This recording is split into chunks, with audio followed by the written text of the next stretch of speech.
Mahkamah Konstitusi cukup profesional, administrasinya sudah siap. Insya Allah proses persidangan kita akan berjalan. Kebijakan nih, aturan sampai eksekusi ada banyak di situ problem. Misalnya nanti diulang, terus jagoannya kalah, apa minta diulang lagi? Nepotisme yang membuahkan abuse of power, penyalahgunaan kekuasaan yang terkoordinasi. Agar demokrasi bisa berjalan dengan baik, maka benteng terakhirnya adalah Mahkamah Konstitusi.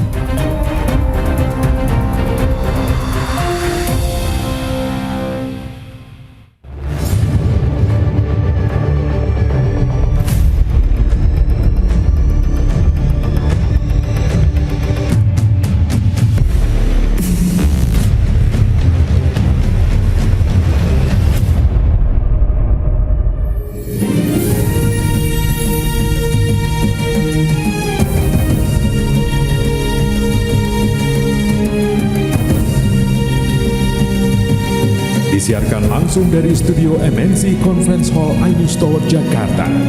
Inilah Rakyat Bersuara bersama Aiman Wicaksono.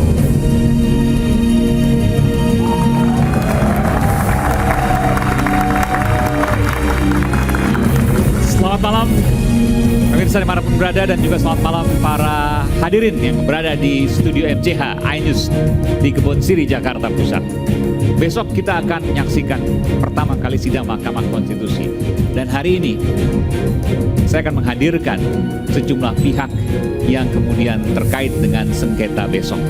Apakah itu tim hukumnya, apakah itu pendukungnya, dan juga pengamat yang independen. Hasil pemilu memang telah ditetapkan, namun beragam pelanggaran dan penyimpangan banyak yang kemudian disuarakan. Sempat tercederai, kini benteng terakhir konstitusi kembali diuji. Meski memiliki catatan hitam, beberapa pihak meyakini MK masih memiliki sikap kenegarawanan. Ini persidangan akan jadi arena pertandingan. Bukti, saksi, serta argumentasi disiapkan. Tuntutannya pun tak tanggung-tanggung, pemilu ulang hingga paslon 02 didiskualifikasi. Adu bukti buat demokrasi bersama saya Aiman Wicaksono. Inilah Rakyat Bersuara.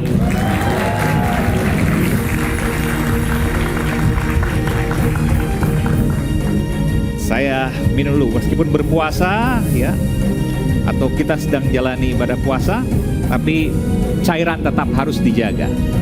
Jangan lupa untuk mengasup cairan di luar masa puasa tentunya.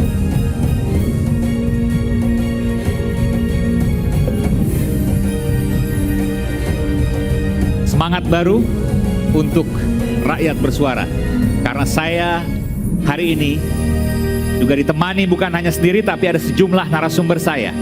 Yang pertama, Bung Zuhad dari Tim Hukum Nasional Amin, Timnas Amin. Bung Zuhad, selamat malam.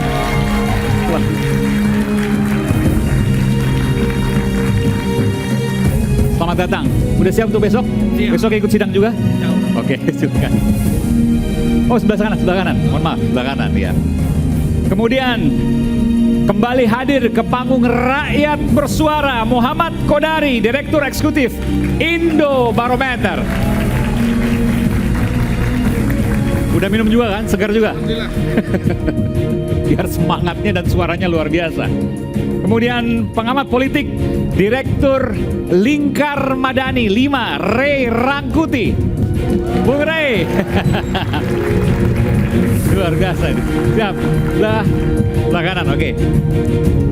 Politisi yang partainya baru saja bergabung dengan pemerintahan alias jadi menteri ATR BPN tepatnya, Mbak Andi Nurpati.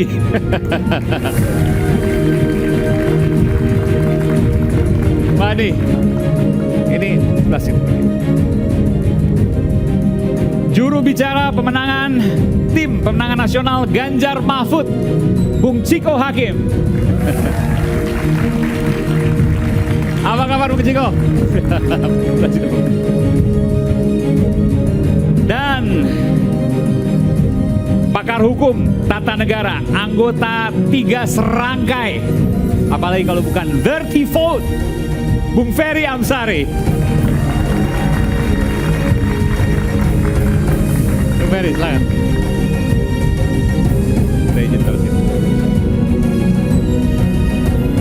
Sebelum kita simak apa yang menjadi perbincangan, saya ingin kita menyimak dulu apa yang kemudian menjadi informasi. Dan sekali lagi, besok Rabu 27 Maret 2024 sidang gugatan perselisihan hasil pemilihan umum atau PHPU akan digelar Mahkamah Konstitusi.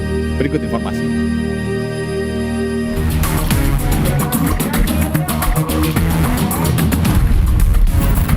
Sengketa pemilu 2024 telah dimulai.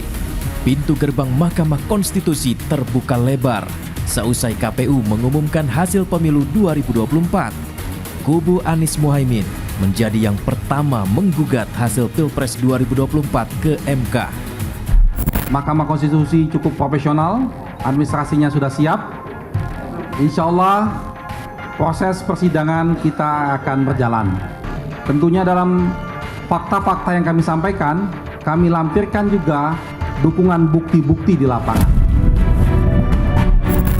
Tim Demokrasi Keadilan Ganjar Mahfud menyusul tim Anies Muhaimin menggugat hasil Pilpres 2024 ke MK pada Sabtu sore. Nepotisme yang membuahkan abuse of power, penyalahgunaan kekuasaan yang terkoordinasi.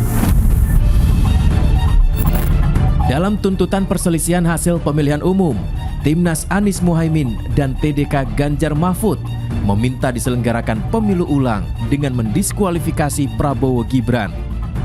Cawapres Gibran Rakabuming Raka pun mengomentari gugatan Anies dan Ganjar. Misalnya nanti diulang, terus jagoannya kalah, apa minta diulang lagi? Apakah minta diulang sampai menang? Itu. Sekali lagi, kalau ada yang kurang berkenan, silakan melalui jalur-jalur yang sudah ada. Calon Presiden Ganjar Pranowo menyebut gugatan hasil Pilpres 2024 merupakan benteng terakhir mengawal demokrasi dari kecurangan pemilu. Agar demokrasi bisa berjalan dengan baik, maka benteng terakhirnya adalah Mahkamah Konstitusi. Sidang perdana PHPU digelar Rabu 27 Maret 2024. Adapun putusannya akan dibacakan pada Senin 22 April 2024. Mungkinkah tumpukan bukti Anies Ganjar bisa membatalkan hasil Pilpres 2024?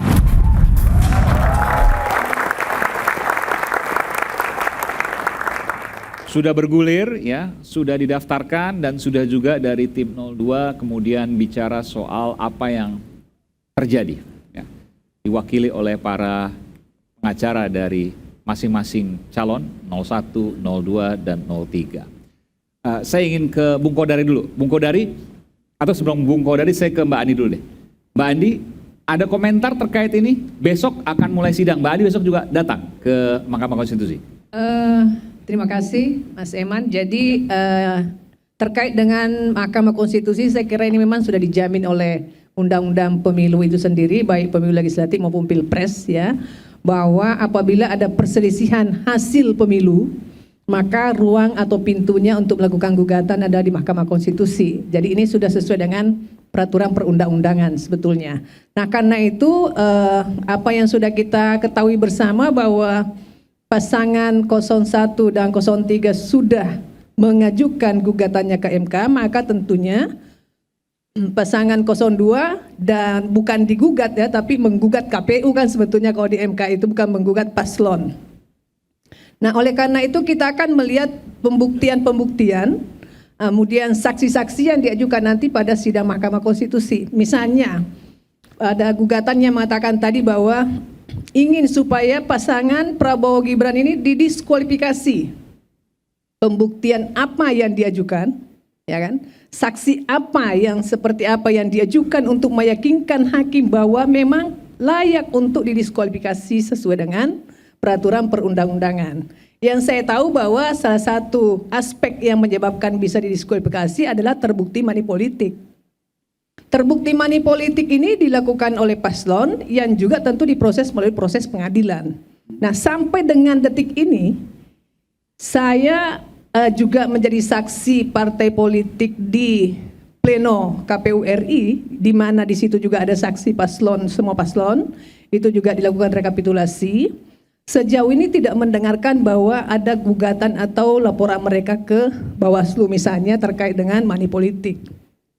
Hanya Yang money kedua, politik. Hanya money politik. Oke. Yang kedua, Pertama. kalau yang ingin digugat misalnya bahwa Gibran tidak memenuhi syarat, toh juga sudah ada dasar hukumnya dengan putusan Mahkamah Konstitusi sendiri yang memberikan hak kepada warga negara dengan batas umur yang sudah diturunkan dari yang undang-undang Putusan awalnya. 90 itu. Iya, jadi menurut saya tidak ada yang dilanggar oleh KPU dalam konteks penyelenggaraan Pilpres ini, termasuk partai politik yang mengusung.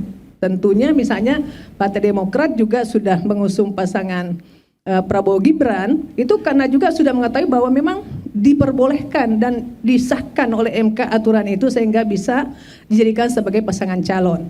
Dan tentunya saya kira untuk melihat apakah nanti gugatan itu akan dikabulkan oleh MK, ya memang menjadi kewenangannya MK. Tetapi sejauh ini kita belum melihat apa sih bukti-bukti yang diajukan sehingga membuat gugatannya, bunyi gugatannya itu harus mendiskualifikasi dan mengulang pemilu. Kan dua hal ini bukan perkara yang kecil ya. Maksudnya reasoning hukumnya itu apa? Misalnya kalau pemilu diulang itu sudah ada juga diatur PSU namanya. Tapi itu tidak seluruh TPS. Tapi apabila ditemukan ada pelanggaran-pelanggaran yang terjadi pada 1, 2 atau beberapa TPS, misalnya ada pemilih yang tidak berhak terus ikut memilih, ada yang memilih mencoblos 2 kali atau 3 kali.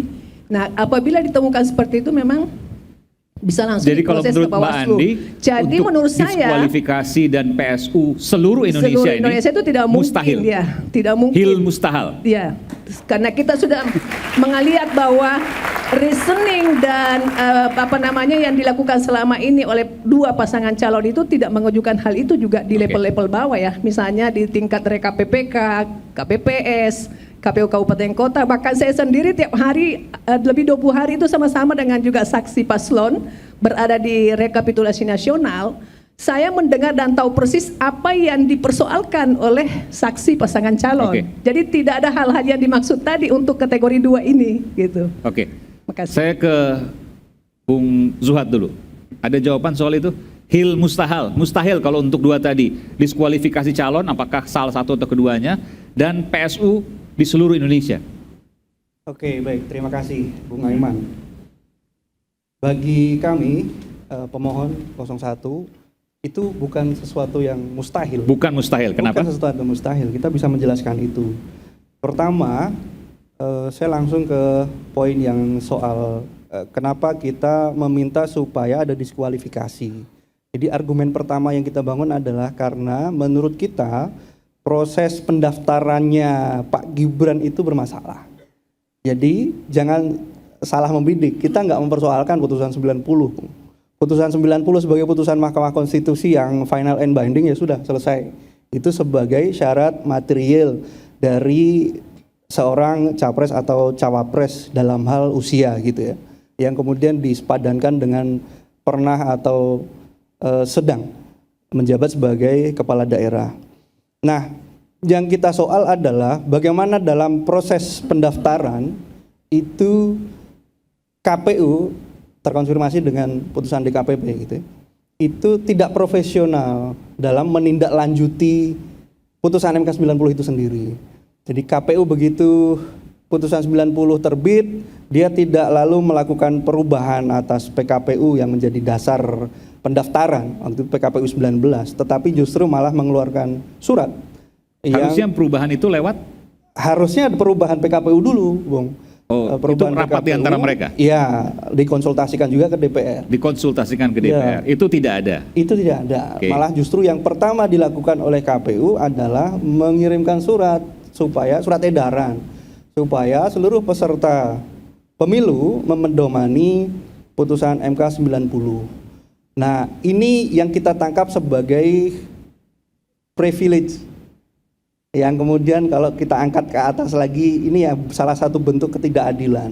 Sebagaimana amanat yang dituliskan dalam pasal 22E Undang-Undang Dasar kita, bahwa pemilu itu kan harus dilaksanakan dengan jujur dan adil.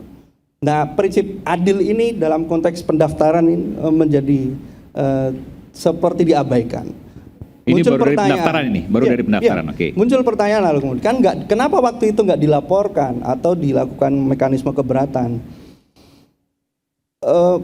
Jangan salah, elemen masyarakat sipil banyak yang menyampaikan keberatan atas proses KPU itu, gitu ya. Ada beberapa yang kemudian teridentifikasi, kita cek, mengirimkan secara resmi kepada KPU keberatannya. Tetapi KPU toh abai terhadap keberatan-keberatan itu. Satu. Yang kedua, implikasinya panjang nih atas perilaku penyelenggara pemilu kita yang seperti itu, Mas Aiman. Termasuk ketika bahkan sebelum itu ada beberapa kawan-kawan yang coba melapor ke Bawaslu tentang beberapa pelanggaran gitu. Termasuk setelahnya juga. Toh ternyata tindak lanjut dari Bawaslu atas beberapa laporan teman-teman itu terbukti tidak profesional juga. Dia ada beberapa, misalkan saya kutip laporan tentang dugaan manipolitik di CFD itu, bagi-bagi susu gitu. Itu dinyatakan langsung tidak memenuhi syarat material tanpa ada penjelasan. Kan apa sudah kekurangan syarat materialnya? Itu Bawaslu DKI. DKI. Iya, kita lapornya yang ke Jakarta Bawaslu RI Pusat kan pertama. sudah proses juga. Iya. Tetapi kita lapor pertama kan ke Bawaslu RI. Jawabannya demikian. Lalu kasus-kasus yang lain juga sama. Ada beberapa laporan yang jawabannya sama, tidak memenuhi syarat material. Padahal kalau masih bentar. Jadi di Bawaslu RI tidak memenuhi syarat material, tapi sudah diberikan sanksi lewat Bawaslu DKI. Kronologisnya, jadi ketika Bawaslu ini waktu bagi-bagi susu di Car Free Day ya, betul. Mas Gibran waktu jadi itu. ketika Bawaslu RI menangani kasus ini dinyatakan tidak memenuhi syarat material. Selang 1 minggu kalau tidak salah dari situ, kemudian tiba-tiba Bawaslu DKI menyatakan ada dugaan pelanggaran. Nah itu kita nggak ngerti bagaimana internal Bawaslu ya terkait soal ini, kita nggak ngerti. Tapi faktanya. Tapi kalau bicara di hukum kan sudah disanksi. Betul. Tetapi yang ingin saya ceritakan bagaimana tingkap Bawaslu RI tadi itu loh. Bukan soal sanksinya tadi, tapi bagaimana penyelenggara pemilu dalam hal ini Bawaslu itu menindaklanjuti laporannya itu loh, bukan hasilnya tadi. Kasus yang lain juga sama, beberapa kali laporan kita mengalami perlakuan yang sama, tiba-tiba nggak diregister lalu disampaikan kita tidak memenuhi syarat material, sekali lagi tanpa diberitahu apa kekurangan syarat material itu. Nah, terhadap proses tindak lanjut laporan kita, karena kita tidak puas, ya akhirnya kita lapor DKPP. Apa yang terjadi? Ya DKPP mensanksi.